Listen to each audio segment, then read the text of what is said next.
Fala pessoal, esse é o podcast com o Unicast, bate-papo semanal sobre os temas da vida cristã na universidade.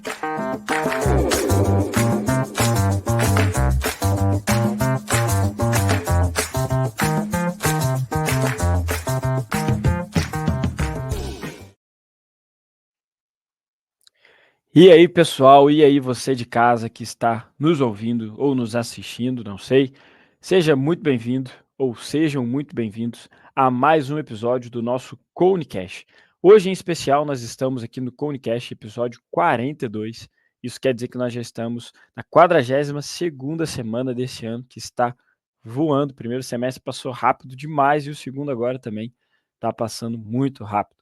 E hoje, nesse bate-papo, nesse Conecast, trouxe um convidado especial para a gente falar sobre esse tema aqui, ó.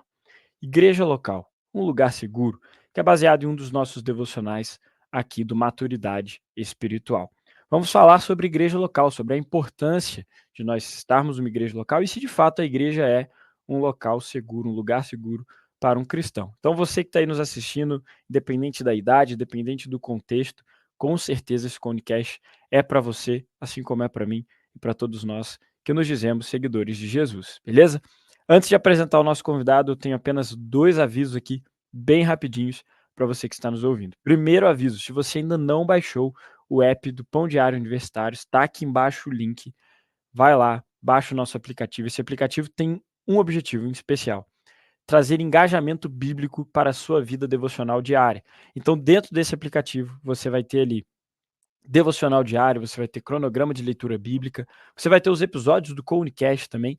E se você é jovem universitário e tem um grupo que funciona na sua universidade, você pode cadastrar esse grupo no nosso aplicativo para que outras pessoas de outras regiões, que às vezes se mudam para sua cidade para estudar, possam, através do nosso aplicativo, chegar até esse grupo, chegar até você. O que isso custa? Nada, é totalmente gratuito, é feito pensando no avanço do reino dentro das universidades e também no engajamento bíblico pessoal. E o segundo aviso, se você ainda não nos segue, no nosso Instagram está aqui embaixo, @coune.conexãouniversitária.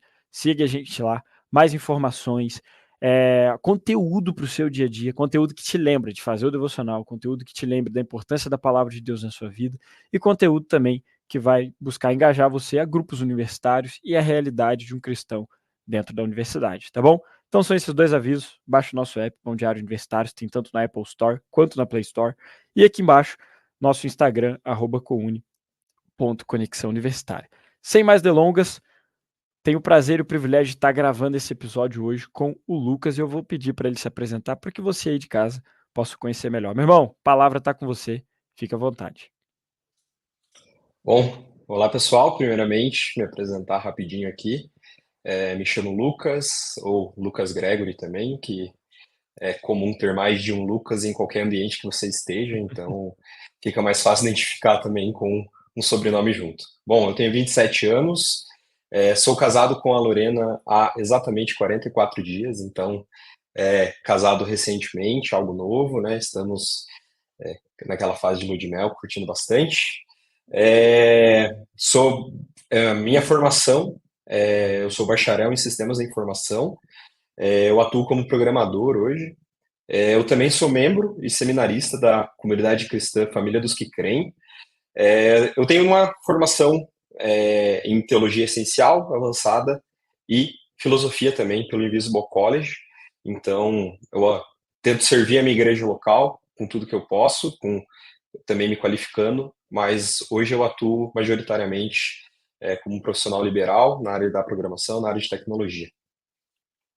Boa, que massa, mano. Obrigado por ter topado aí gravar com a gente. Muito bom ter você aqui. E aí, é um cara que já passou pela universidade, né? Já está aí no seu trabalho, mas também é um cara que, como ele bem falou, busca aí o aprendizado diário da teologia da palavra. Que massa, Lucas. Mano, vamos lá, vamos falar sobre esse tema, igreja local, um lugar seguro. Cara, para a gente introduzir esse tema, né? Eu sempre gosto de introduzir os Conecasts aqui perguntando o que a palavra que está dirigindo o Conecast, ou melhor, como a Bíblia define essa palavra que está dirigindo esse episódio do Conecast. E para a gente começar isso aqui, cara, segundo as Escrituras, o que é a igreja? Como é que a gente pode compreender a igreja à luz da palavra de Deus? O que você pode nos dizer sobre isso? Bom, primeiramente que para a gente falar sobre a igreja, a gente poderia gastar aqui muito tempo, muitas horas, dias, semanas falando, porque é um dos assuntos principais que a Bíblia trata. Então, a dificuldade de falar não é sobre a falta de conteúdo, mas, na verdade, porque a gente tem bastante coisa para falar, porque as Escrituras nos fornecem muito conteúdo a respeito da igreja. Mas de uma maneira talvez um pouco mais prática, assim, a gente tentar entender a igreja, seria talvez tentando definir ali a natureza da igreja, como que é a vida da igreja e também qual que é o seu propósito, né, a sua vocação. Então, na sua natureza, a igreja ela é formada por todos aqueles que pela graça foram redimidos por Cristo Jesus, que confessam Jesus como seu Senhor e se sujeitam ao seu governo, né? A igreja existe por meio e por causa de Cristo. E nós vemos, né, desde o Antigo Testamento, não é algo novo, não é uma ideia que Deus inventou ao longo da história, mas nós vemos que desde o Antigo Testamento, desde do Gênesis, né, Deus separa um povo para si, Deus tem o desejo de habitar, de ter um povo separado para si, e ele faz isso por meio de uma aliança, de um pacto, e o problema é que o pecado ele sempre foi uma ofensa para Deus, né? Sempre foi algo que ofende a santidade de Deus. Então, ao longo de todo o Antigo Testamento, a gente vê, né, esse desejo de Deus de habitar entre os homens, mas também vê esse problema do pecado que afasta, né? Deus não permite que essa comunhão seja possível, porque é uma ofensa ao caráter de Deus. E nós vemos que em Cristo Jesus, Deus, o próprio Deus encarna, cumpre os termos dessa aliança que cabia a nós, e nós, por causa da nossa natureza pecaminosa, não conseguíamos, né? E ele cumpre fielmente, ainda assim morre como o pior dos pecadores, levando sobre si a punição da lei, né? E para redimir, para comprar um povo para si, né? Esse povo, ele é comprado por um alto preço, o sangue de Cristo, e passa a ser governado por Cristo Jesus, por meio do Espírito Santo, pela palavra, né? Então, a igreja é esse povo, né, que foi comprado pelo sangue de Cristo Jesus, é governado pelo Espírito Santo, por meio da palavra, né? E a respeito da vida da igreja, né, por ser esse povo, é um povo que está sendo santificado, foi redimido em Cristo Jesus, mas está sendo santificado, né? Então, não é uma comunidade feita por aqueles que são perfeitos, por aqueles que são impecáveis, né? Aqueles que já não são mais escravos do pecado, mas ainda estão vivendo nesse processo de lutar contra a influência do pecado na nossa natureza ainda, né? E por isso que a realidade presente da igreja, ela não é de uma igreja perfeita, né? Ela, porque ela é feita por pessoas que estão nesse processo de santificação, né? Então, tem muitos desafios na vida da igreja. Mas o objetivo é que a vida da igreja responda à oração de Jesus ali em João 17, né? Quando ele ora ao Pai pedindo por aqueles que o Pai lhe deu, para que eles sejam um como Jesus e o Pai são um. A igreja, o objetivo é que a igreja seja a resposta dessa oração, né? Aqueles a quem Jesus comprou, que eles possam ter essa unidade uns com os outros, com Cristo, com o Pai, ser uma extensão dessa relação trinitária, né? Que existe entre Pai, Filho e Espírito, desde a eternidade passada, né? E também Boa. que a vida da igreja manifeste isso, né? O já e o ainda não, né? O reino que Jesus Uhum. inaugurou, uma realidade que vai ser plenamente estabelecida no futuro, mas a igreja já manifesta hoje, né? Cara, que massa. Isso que você falou, né, por exemplo, da questão da manifestação trinitária, né? Como isso é lindo, mas como isso também conota para nós o que muitas vezes a gente tem um pensamento errado sobre a igreja, né? Aquela ideia da igreja como um clube, da igreja como apenas um local religioso. É algo muito mais profundo do que isso, né, cara? Realmente nossa, é da gente repensar, assim, a nossa vida na igreja, a nossa atividade, a nossa vocação e a comunhão, né? Já falando sobre comunhão, Lucas, seguindo aqui um pouco da nossa ideia de roteiro, tem um texto muito conhecido, né, que muitos pastores e pregadores utilizam ao falar sobre a igreja, que é Hebreus 10:25, onde nós somos instruídos através desse texto a não deixarmos de congregar, a não deixarmos de viver essa comunhão. Como você bem falou, se a igreja é a extensão dessa comunhão trinitária, por que essa comunhão é tão importante para nós? Que viver a vida com outros irmãos, viver a vida dentro desse povo, né, e não fora desse povo, é tão importante para nós como cristãos. Essa questão mais, essa virada, né, mais individualista, ela é bem recente. Se a gente for olhar, né, desde os primórdios do cristianismo, nunca foi, sempre foi o foco a vida comunitária, né? O cristianismo é uma fé que você não exerce sozinho, isolado, mas você exerce em uma comunidade, né? Porque Deus, Jesus Cristo, ao morrer, ele compra um povo para si, ele não compra apenas indivíduos, né? Muito da nossa dificuldade em entender o nosso papel no corpo é porque a gente fica tentando olhar muito para um contexto menor ali, para aonde eu me encaixo. Mas isso só é possível quando a gente amplia a nossa visão e tenta olhar para o corpo. Quando a gente olha o todo, as partes se encaixam melhor, né? Do que se a gente ficar, como se fosse um quebra-cabeça que a gente tenta ficar preso ali, olhando uma peça específica, sendo que é o contrário que a gente tem que fazer, né? A gente tem que olhar o todo. E essa igreja, né, ela é universal, santa e invisível, ela vai se manifestar em igrejas locais, imperfeitas e visíveis. Sempre que a gente se reúne ali na família dos que creem, sempre relembra, né, que nós não somos, nós como expressão local, não somos a igreja de Cristo. Nós somos apenas isso, uma expressão local de algo que é muito maior do que nós, de algo que a gente nem pode ver e não pode discernir, né? E não tem como, e isso é algo que a gente sempre precisa lembrar, né? Quando vem os desafios, né? Por nos depararmos com a realidade presente da igreja, a gente sempre tem que lembrar que não tem como dizer que eu amo a Deus, mas não amo aquilo que Deus ama, né? Como é que eu posso amar a Deus e não amar o povo de Deus? Aqueles a quem Jesus comprou pelo seu sangue. É impossível eu desenvolver um cristianismo sozinho. É como se um avião tentasse voar com só uma das asas, né? A vida cristã ela tem esses dois lados. Ela tem a comunhão, que precisa de outras pessoas, mas também tem a solitude, né? Tem o meu tempo com a palavra, em oração, mas também tem as disciplinas espirituais coletivas, né? Que precisam de outras pessoas. A gente vê em Gênesis que a primeira coisa que Deus reprova na criação é a solidão. E quando Deus dá a Eva para Adão, ele abençoa, né? Então, tem a solitude e solidão são coisas diferentes, né? A solitude é essencial para a vida cristã, mas não dá para ser cristão, viver uma vida cristã em solidão, né? A gente precisa da comunhão uns com os outros, é ali que Deus opera a santificação, onde Deus usa outras pessoas para nos ajudar nesse processo de santificação, a conhecer a amplitude, né, de quem Deus é. Isso é possível coletivamente. Eu acho que é interessante, cara, isso que você falou, né, de tipo, realmente isso só é possível coletivamente. Eu acho que essa questão vai muito dessa frase, que eu acho que você colocou muito bem, amar aquilo que Deus ama. Se Deus elegeu um povo, se Deus, né, comprou esse povo por meio do sangue de Cristo, se Deus redimiu esse povo, quem somos nós, até participantes desse povo, para não querermos, né, estar junto desse povo, estar junto dessas pessoas e vermos e desfrutarmos da redenção de Cristo, que não é só para nós, né?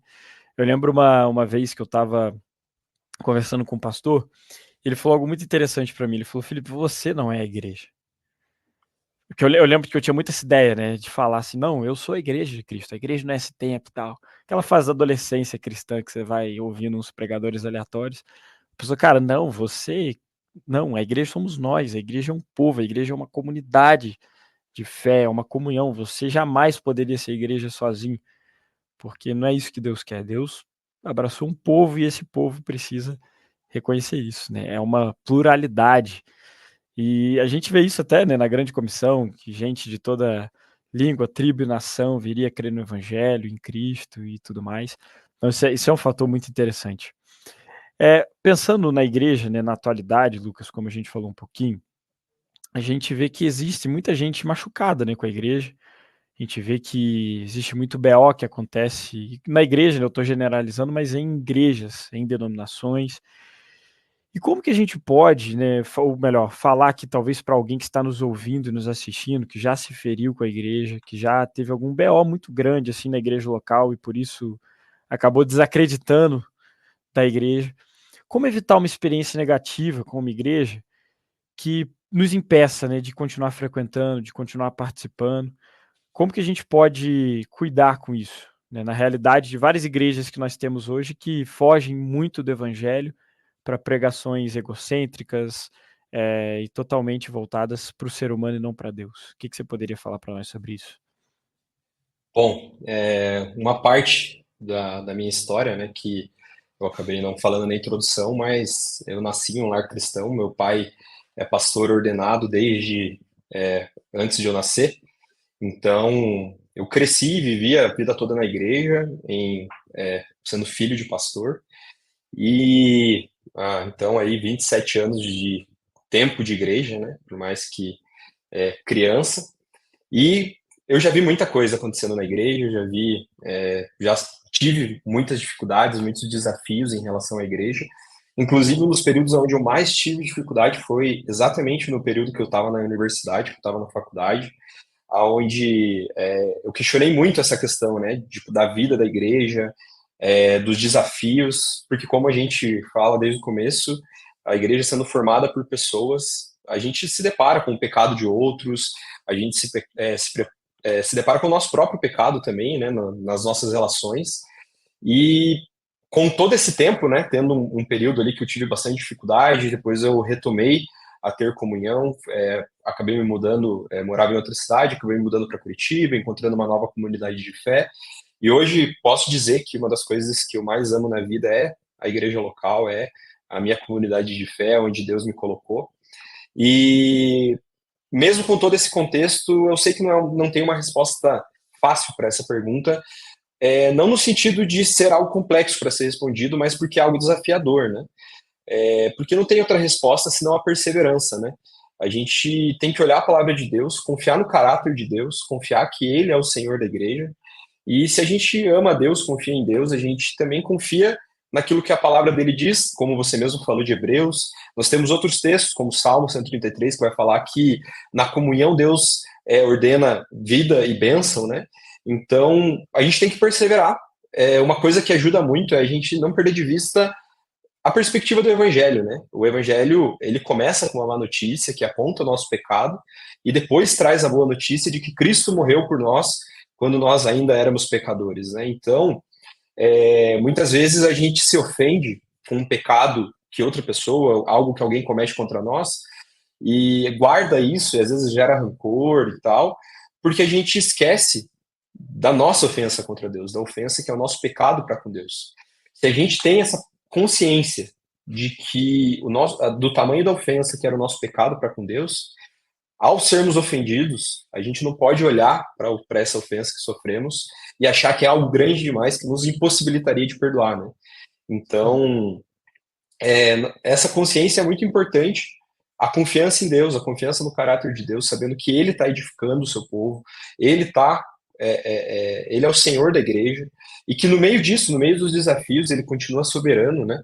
E que óbvio, né, que hoje a gente encontra muitas igrejas muitas comunidades que se auto-intitulam igreja, né?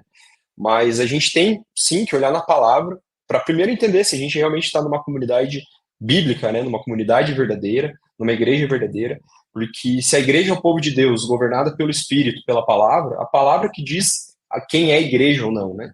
Então eu recomendo muito, por exemplo, a leitura do livro Nove Marcas, né? Que apresentam alguns pontos que a gente pode tentar identificar se a igreja que a gente está é saudável ou não, mas mesmo que seja, esse tipo de desafio a gente continua tendo, porque nós somos pecadores, os irmãos que nós temos comunhão também são pecadores. O que a gente precisa é consciência do nosso pecado, confiança em Deus e sua palavra. Boa. Eu achei legal isso que você falou da perseverança, porque, né, claro, existem muitas coisas que acontecem dentro da igreja, né, o mercado gospel aí, o mercado da fé, que afasta muitas pessoas, mas eu falo até por experiência própria, assim, também.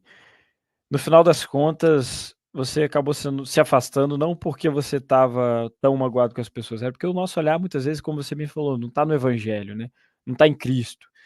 E na consciência de que Cristo continua sendo o soberano e o cabeça da igreja. Isso é um negócio interessante, cara, porque eu lembro, eu posso dividir minha vida, assim, em 2 fases, né, minha vida cristã, particularmente.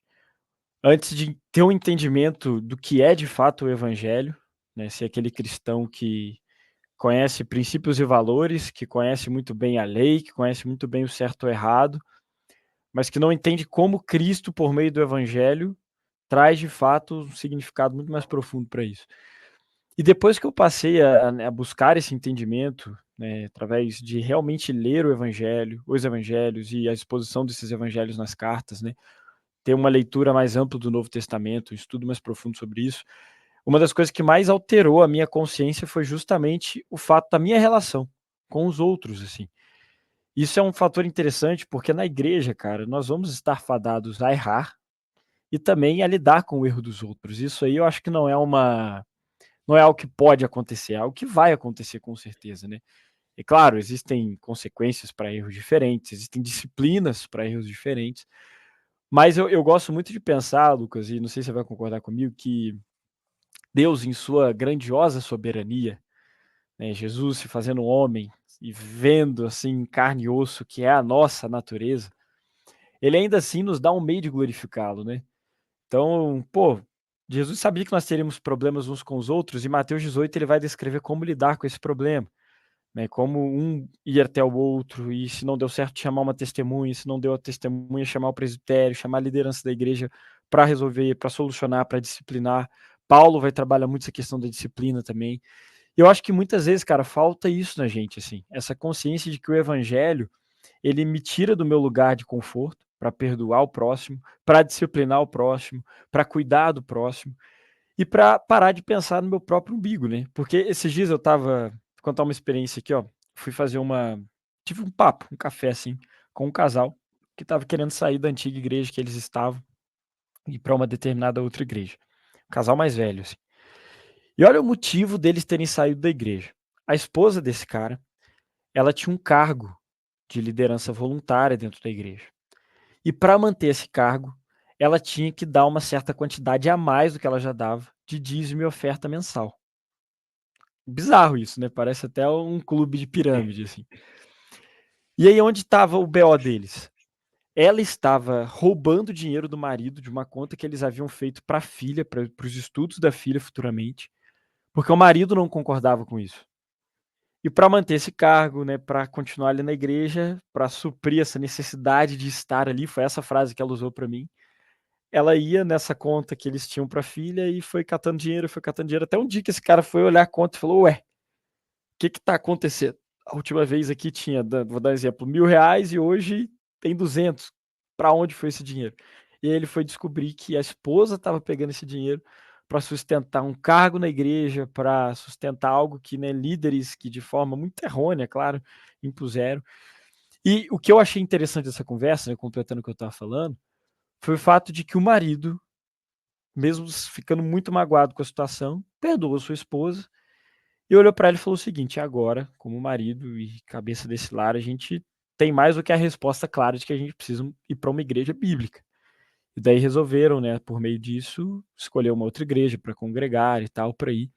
Mas perceba, cara, que situação, né, a ponto de uma mulher roubar do seu marido, da conta que eles haviam feito para a filha estudar, para se manter um cargo na igreja, né. Uma das histórias que a gente acaba vendo, né.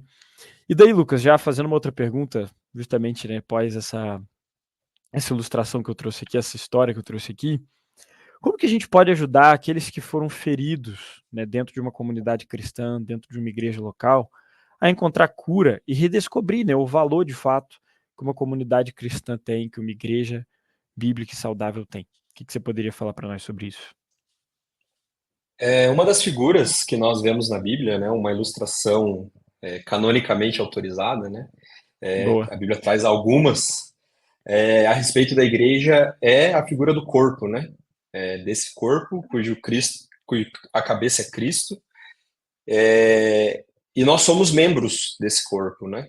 Então, não tem como estar unido ao cabeça do corpo e não estar unido aos outros membros, né? Então, estar unido a Cristo é inevitavelmente estar unido ao seu corpo. E nessa figura do corpo, todo mundo já adoeceu uma vez na vida e sabe como funciona, né? Então, se um membro do nosso corpo está enfermo, tem algum problema, algo que não está legal, todo o corpo sente, o corpo fica febril, então é algo que se espalha, né? Se esse membro ele é amputado por causa dessa doença, o corpo continua sofrendo, mas o corpo vai se recuperando. A questão é que o membro que é amputado do corpo, ele morre, ele necrosa e não Sim. tem vida fora do corpo.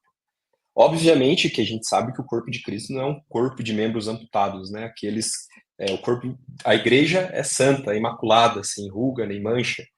Então, às vezes, algumas pessoas podem passar um período por frustração, por algum motivo, afastados da comunhão, mas aqueles que são realmente parte do rebanho de Cristo, elas estão no seu aprisco, né? Então, o que eu diria é que não existe vida fora do corpo, não existe cura fora do corpo. Então, se a frustração foi gerada por uma igreja, talvez uma igreja que não seja uma igreja bíblica, né? A cura para isso está na igreja. Sim. Então, uma coisa que a gente sempre fala, e eu já lidei, né, já sentei em muitas mesas com pessoas que chegaram na nossa comunidade feridas por outras experiências, e uma coisa que a gente fala é dê tempo ao tempo, mas não se afaste da comunhão.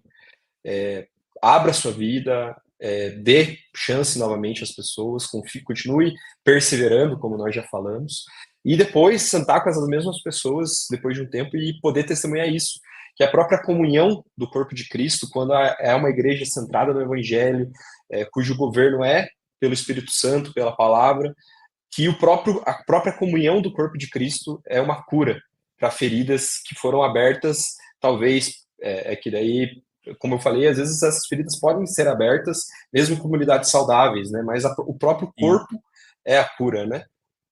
Então, nós precisamos exercitar perdão, paciência, longanimidade, e o corpo é isso, é o espaço para isso, né? A gente tem que entender que não é uma opção não congregar, né? Não ter comunhão com o corpo de Cristo. Nós fazemos parte dessa comunidade, desse corpo, e nós estamos intimamente ligados uns aos outros, assim como nós estamos com Cristo. E isso é legal que você falou, né? Porque a solução para o problema, que não é a igreja, mas pessoas que acabam errando e falhando, está, como você bem disse, dentro da igreja, né? E isso é muito legal, cara. Eu lembro de uma experiência de vida, assim, que eu passei meio complexa, que eu fiquei magoado com algumas pessoas da igreja, mas eu magoei outras pessoas também. E ali eu vi, tipo, como eu precisava perdoar essas pessoas que me magoaram, mas eu também precisava do perdão das outras a quem eu magoei. Então, quando a gente olha, para de se olhar, né, às vezes, como o centro da parada, o centro do problema, o centro das atenções, eu acho que isso ajuda muito também. Porque na igreja local, a gente tem que entender que quem é o cabeça e quem é o centro é Cristo, né?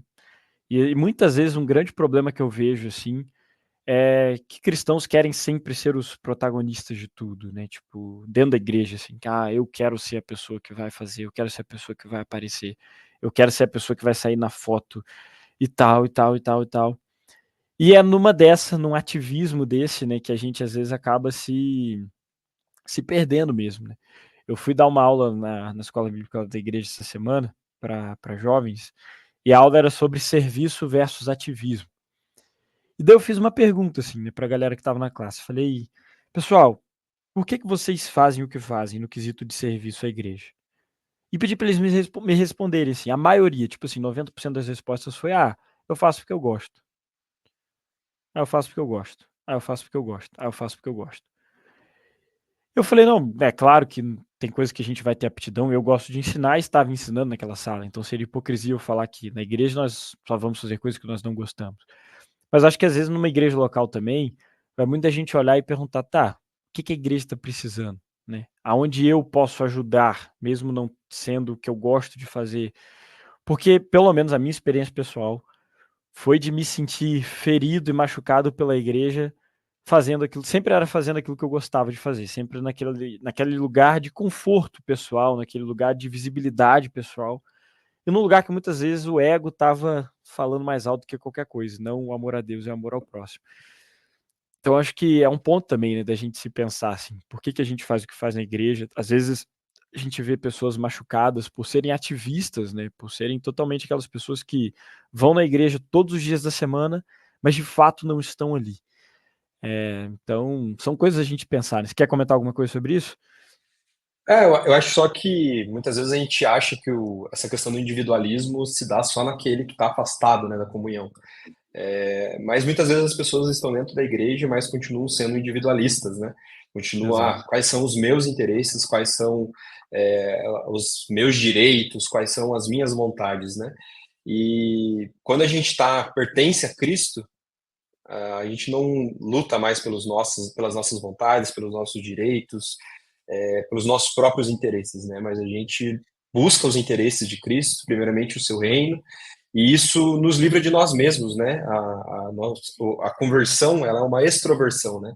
Nós somos arrancados de nós mesmos, como o C.S. Lewis fala.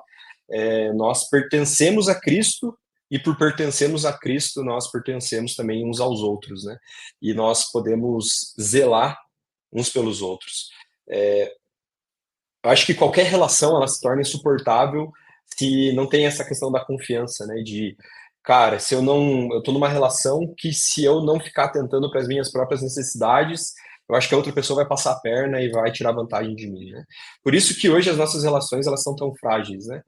Sim. Sendo que as relações pactuais elas são diferentes, né? Eu posso, por exemplo, eu tenho experimentado isso na prática com o casamento, né? Por mais que seja recente de poder confiar na minha esposa, porque nós temos uma aliança, a ponto de não, na nossa relação eu não preciso ficar zelando pelos meus próprios interesses. Eu posso zelar pelos interesses dela e cuidar dela nas situações onde ela está vulnerável. E da mesma forma, eu sei que ela vai fazer isso comigo. Então eu não tenho medo de estar vulnerável, porque eu sei que ela vai cuidar de mim na minha vulnerabilidade. Porque a nossa relação está baseada nessa aliança, né? Se a nossa relação é apenas contratual, é isso. Cada um tira vantagem aonde pode só que o problema é que as nossas relações se tornam frágeis, né? Sim.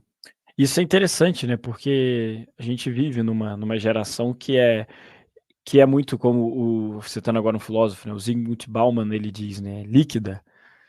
É, no quesito da filosofia, ele tem alguns pensamentos muito interessantes. E como nossos relacionamentos, às vezes até dentro da igreja, são relacionamentos muito superficiais, né, cara? A gente não investe tempo de mesa, tempo de ouvir uma pessoa, tempo de aconselhar, tempo de orar, tempo de falar. E às vezes a gente acaba, né, nós acabamos sendo aqueles cristãos que se encontram no fim de semana, vamos para uma reunião, saem no pós-culto, e isso é a igreja para nós. E nos esquecemos que são relacionamentos profundos, né? Tanto o nosso relacionamento com Cristo quanto com as pessoas, né? Que vai, como você bem falou, um relacionamento de aliança, de entender que nós temos essa aliança com o Senhor e com o seu povo. Então, é não desistir quando o irmão erra e peca, mas discipliná-lo, corrigi-lo, perdoá-lo e amá-lo. Bem como quando você, né, quando nós fazemos esse tipo de coisa também. Então, isso é uma coisa muito interessante.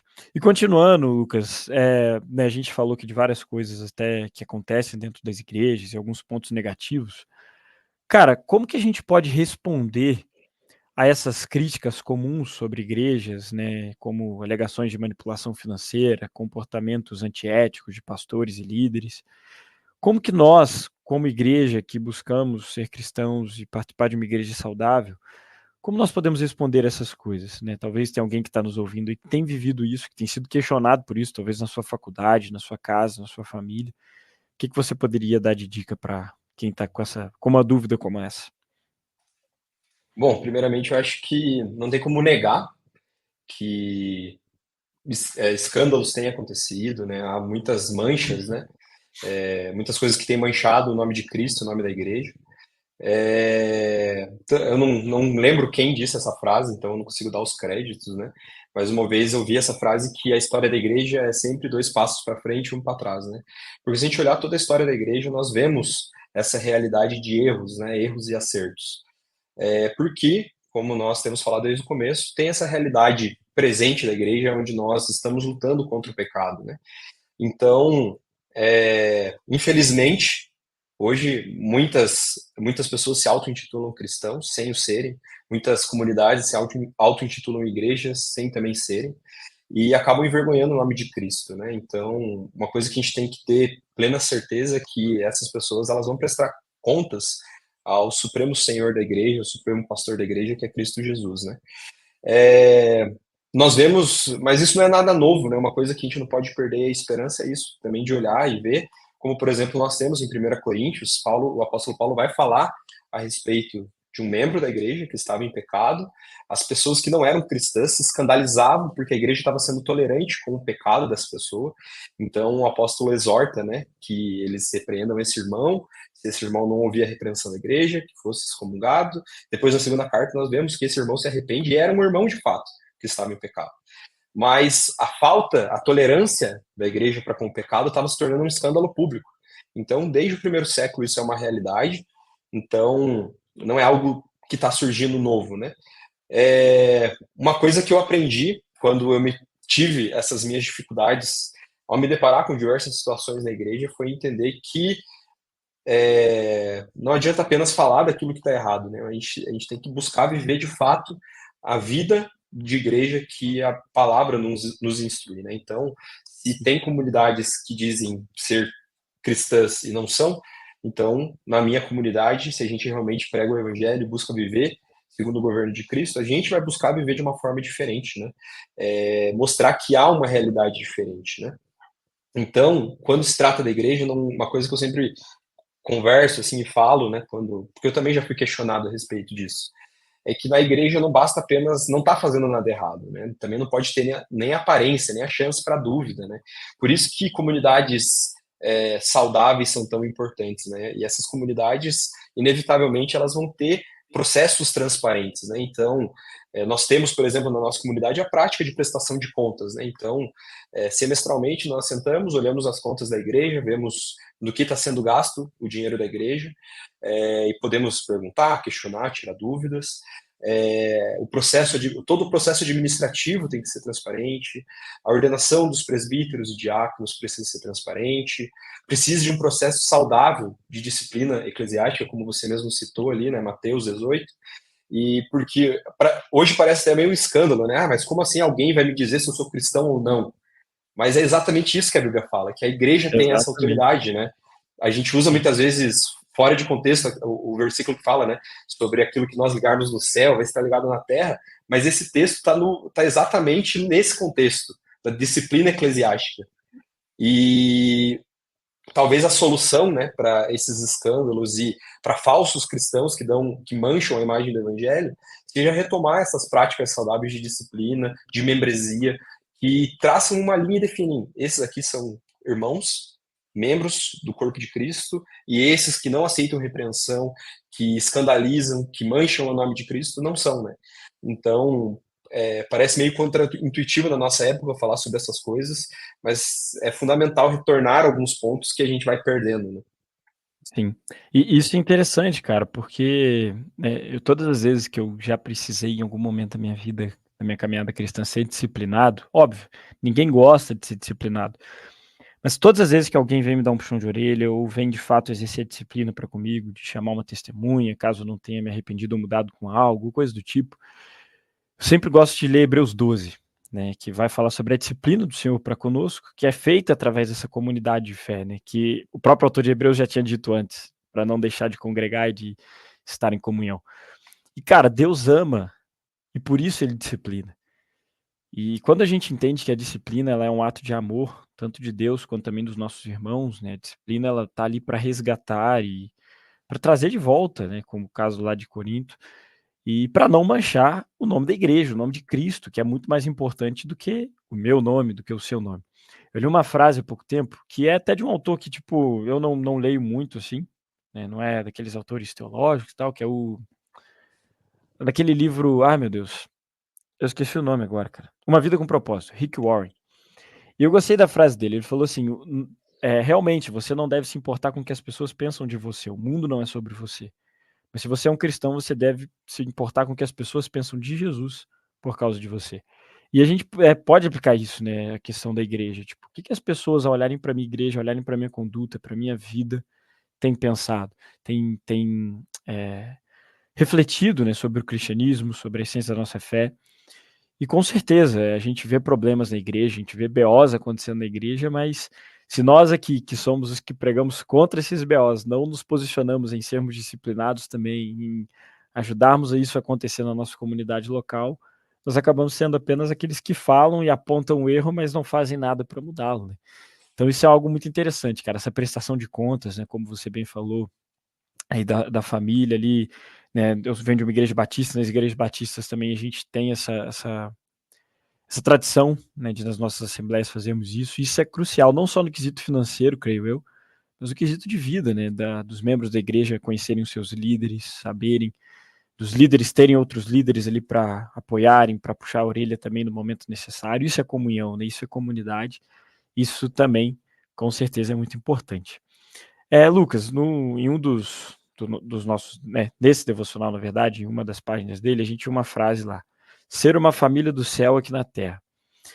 E esse conceito, né, de ser uma família, como que a gente pode, ou melhor, como que você aplica isso na sua vida hoje de comunidade local de forma prática? Né? Você vê a comunidade como uma família mesmo? Como que isso é para você?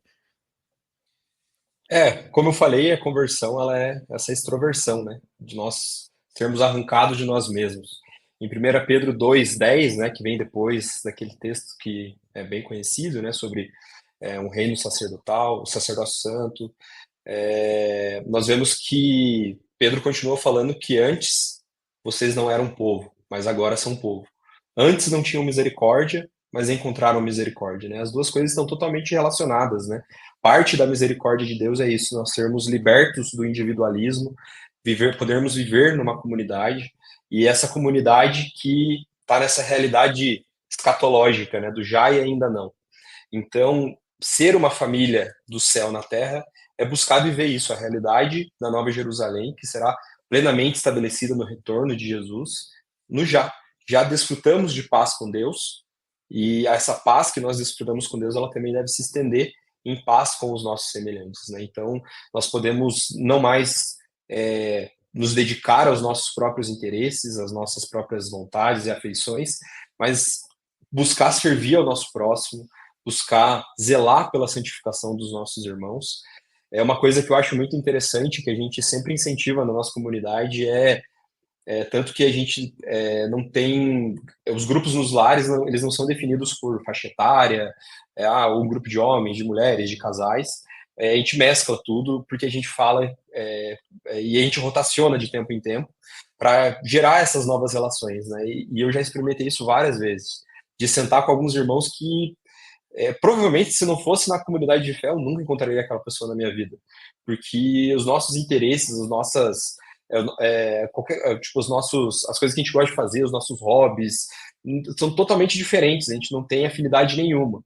Mas pelo fato de nós compartilharmos a mesma história, que é essa história da redenção, a gente pode sentar na mesa, conversar e sentir na pessoa que o coração dela queima pela mesma coisa, ela zela pela mesma coisa, ela tem o mesmo espírito, né, ali como Isabel e Maria, né? Então,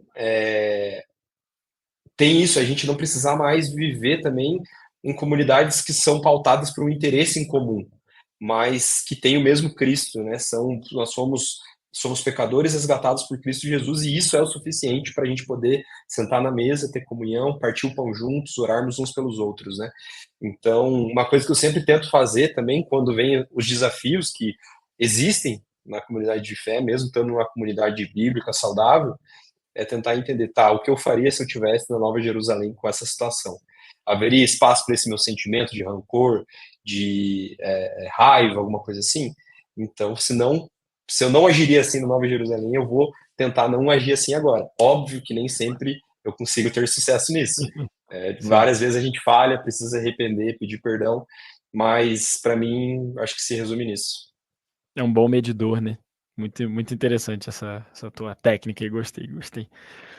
E, cara, né, já para caminhar aqui agora para o final do nosso Comunicast, né, a gente falou aqui sobre várias coisas, o que é a igreja saudável, os problemas que a igreja enfrenta e como lidar com eles e tal. Mas agora eu vou até mudar a pergunta aqui do que estava no nosso roteiro, né? Você, como um jovem que comentou um pouco sobre isso, que viveu no período da universidade, se você pudesse deixar uma palavra final aí para os jovens universitários que estão nos ouvindo, né, sobre a importância da igreja local para a vida como um todo, mas em especial para a vida de um universitário, o que você falaria para esse jovem ou essa jovem que está nos ouvindo? Eu acho que é natural do ser humano esse anseio por um pertencimento, né? Nessa fase, né, a gente geralmente se divide em grupos formados pelo interesse, porque tem essa necessidade de sermos pertencentes a algo maior do que nós, né? E muitas vezes a gente pauta isso com várias outras coisas, né? É, mas não há realidade mais importante para se pertencer do que essa realidade do novo céu e nova terra, dessa família de Deus aqui na terra. Então, a gente não precisa mais procurar a gente ser inserido, a gente não tem mais essa falta de pertencer a algo, porque nós pertencemos à maior realidade que pode existir, né? Hoje a gente escuta muitas coisas que vão contra isso, né? Não, você tem que zelar pelos seus próprios interesses, você tem que... São coisas que muitas vezes são importantes, mas que, se levado ao pé da letra, a gente acaba pecando, né? Então, você precisa zelar pela sua saúde, mas não a ponto de você deixar da comunhão por causa disso. Se a gente parar para pensar que para a gente marcar esse encontro que a gente teve aqui, nós dois, precisou que eu abrisse espaço na minha agenda e você abrisse espaço na sua, hoje em dia isso é quase algo impensável, assim, nossa, mas eu vou abrir tempo que eu poderia estar fazendo outra coisa para ter tempo com outras pessoas. Sendo que eu poderia, sei lá, precisaria estar dormindo mais cedo para ter uma noite de sono adequada e tal. Exato. Mas é para isso que Deus nos chama, né? Para doarmos a nossa vida uns pelos outros também e vivermos em favor uns dos outros, zelando uns pelos outros. Isso não quer dizer que nós vamos negligenciar as nossas necessidades, né? Mas se a gente buscar o reino de Deus, todas as outras coisas nos são acrescentadas. A gente pode confiar em Deus, né? Amém, mano. Eu lembrei enquanto você falava de João capítulo 13, né? Disso que você falou de doar. Jesus falando, acho que versículo 35. E nisso saberão que são meus discípulos, se amarem uns aos outros, né? Se doarem as suas vidas em favor dos outros. Isso é igreja, né? Mas que massa, cara. Que bênção esse bate-papo com você aqui. Foi muito abençoador na minha vida também, de poder repensar algumas coisas sobre a igreja local e, de fato, né, aquilo que já aconteceu de ruim e deixar aquilo realmente, né, olhar aquilo com o olhar de Cristo, através da misericórdia dele, do perdão dele, viver uma vida, de fato, nessa comunidade de fé, nessa família da fé. Foi muito massa. Espero que você que nos ouviu, nos assistiu também, tenha sido edificado por esse tempo, por esse bate-papo que eu tive com o Lucas. E se você hoje tem vivido algum BO, se você tem estado triste, desanimado com a igreja, lembre-se que a igreja não é sua, a igreja não é de quem te magoou, a igreja é de Cristo, e Cristo é o cabeça dela. Então, procure uma igreja bíblica, uma igreja coerente com a palavra, uma igreja que, de fato, você veja essa comunhão acontecendo, seja igreja, e saiba, né, que a igreja não está ali como um clube para suprir suas necessidades, vamos dizer assim, terrenas, as coisas que você quer, seus confortos. A igreja está ali para que você seja amado, para que você ame, para que Deus seja glorificado através da sua vida. Lucas, muito obrigado, irmão. Muito massa ter você Eu aqui que com a gente, agradeço. nesse Comunicast. Que Deus possa continuar abençoando você na sua jornada, né? Abençoando você lá na família dos que creem também, né? Como você bem falou, Amém. seminarista agora aí nesse processo. E valeu por esse compartilhar. Pessoal, até o próximo Comunicast na semana que vem. Que Deus abençoe muito a vida de vocês. E tamo junto. Aquele abraço. Valeu, gente. Tchau, tchau.